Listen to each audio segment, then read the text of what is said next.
உங்களுக்கு நீங்கள் tea coffee குடிக்கிறீங்களோ இல்லையோ, குளிக்க முடிச்சுட்டு துளசிக்கு தண்ணி ஊற்றி கூட நீங்கள் அடுப்பு கிச்சனில் போங்க. பெண்ணாக இருந்தால். ஆணாக இருந்தால் ஏந்து குளியில் முடிச்சுட்டு சாமி கும்பிட்டு தண்ணி ஊற்றி கூட சாமி கும்பிடலாம். சாமி கும்பிட்டு கூட துளசிக்கு தண்ணி ஊற்றலாம், தப்பே கிடையாது. ஸோ ஒன்று, ஏன்னா அதுவும் மூலிகை தான். ரெண்டாவது ஒன்றுன்னு கேட்டிங்கன்னா பச்சை மிளகு. அந்த மிளகு பார்த்திங்கன்னா அழகாக ஒரு வெள்ளை துணி இல்லைன்னா பச்சை துணி, இந்த 2 துணி எது உங்களுக்கு கிடைக்குதோ அதை நீங்கள் பயன்படுத்தலாம். மற்ற கலர் பயன்படுத்தக்கூடாது. ஒன்று பச்சை நிறம் இல்லைன்னா வெள்ளை நிறம், இந்த 2 நிறத்தில் எந்த துணி கிடைக்குதோ சின்னதாக ஒரு யூஸ் பண்ணது, நம்ம ஷர்ட்டோ புடவையெல்லாம் வெட்டக்கூடாது. புதுசாக ஒரு துணி வாங்கணும். இல்லை ஆல்ரெடி இருந்ததுன்னா அது யூஸ் பண்ணலாம். புது வேஷ்டியாக இருந்தாலும் பயன்படுத்திக்கலாம், தப்பே கிடையாது. ஆனால் புதுசாக இருக்கணும். பச்சை மிளகு வாங்கி அதில் ரொம்ப 1/2 கிலோ 1 கிலோலாம் வாங்கணும்.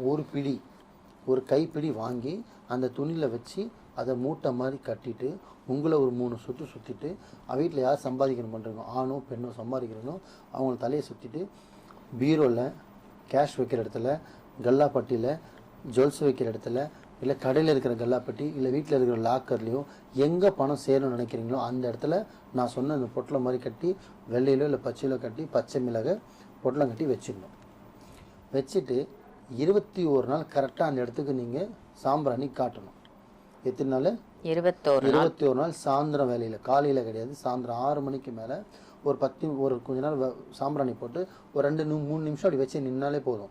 அது லாக்கரோ பொட்டியோ லாக்கரோ பீரோவோ இனிமேல் எதுவாக இருக்கட்டும், ஒரு 10 நிமிஷம் அந்த ஃபுல்லாக அது அந்த நெகட்டிவ் தாட் போய் பாசிட்டிவ், அதுதான் வந்து உரு ஏற்றுறதுன்னு சொல்லுவாங்க. ஸோ ஒரு 10 நிமிஷம் அப்படியே ஃபுல்லாக காமிச்சிட்டு வீடு ஃபுல்லாக சாம்பிராணி காட்டணும் 21 நாளைக்கு. இது ஒரு மூலிகை.